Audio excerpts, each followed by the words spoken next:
Selamat belajar, bertemu lagi dengan saya Nurmeningsih dalam guruvirtual.id. Pada pertemuan kali ini kita akan membahas faktor penyebab perubahan makna.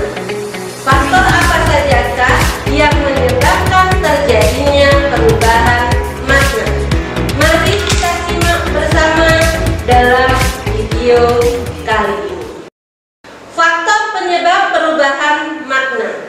Banyak sekali faktor yang memengaruhi terjadinya perubahan makna dan perkembangan makna, baik dari segi kata ataupun maknanya, dan selalu mengalami perubahan dan perkembangan.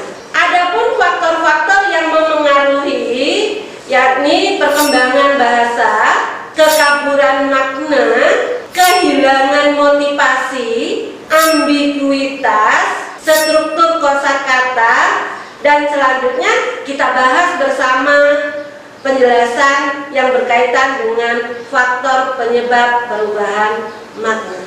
Yang pertama, faktor perkembangan bahasa. Perkembangan peradaban manusia mengakibatkan kondisi kehidupan orang-orang dalam masyarakat.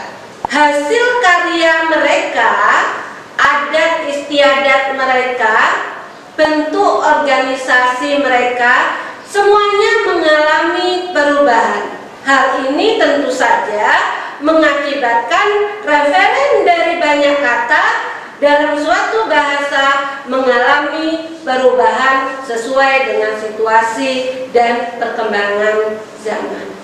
Contoh kata mix dalam arti ini mengacu sebagai makanan. Sekarang kata tersebut mengalami proses penyempitan sehingga artinya menjadi kata daging. Yang kedua, yakni kekaburan makna. Kadang-kadang ada beberapa kata yang jika berdiri sendiri tanpa konteks apapun, maknanya menjadi tidak jelas atau kabur. Contoh, ada kata apel, bisa memberikan pemahaman mengenai kekaburan makna suatu kata.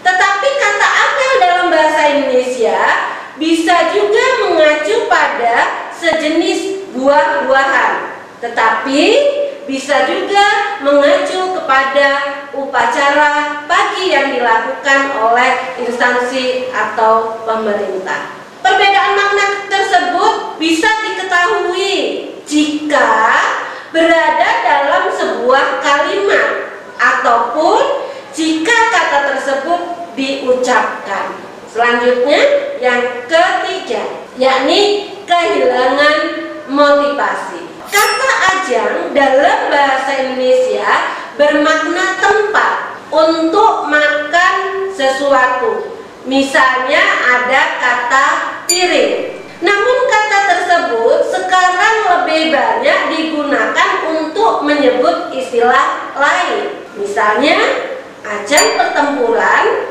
Nah, kata ajang itu telah kehilangan motivasinya. Walaupun makna istilah itu baru tersebut tetap berhubungan dengan makna tempat. Yang berikutnya keempat, ambiguitas. Sebuah kata bisa memiliki makna yang berbeda jika dipergunakan dalam konteks yang berbeda. Pak Tega memberikan contoh kata jarak yang bisa bermakna satu antara dan bisa juga bermakna sejenis tumbuhan yang bijinya menghasilkan minyak.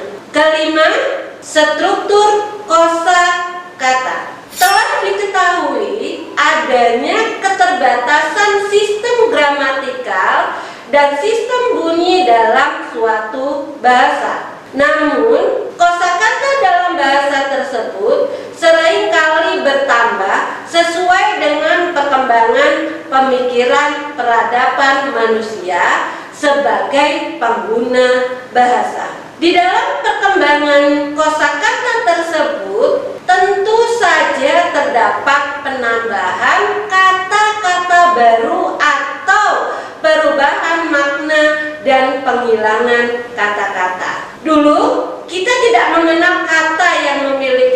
struktur kosakata di mana dua konsonan atau lebih berada dalam satu urutan.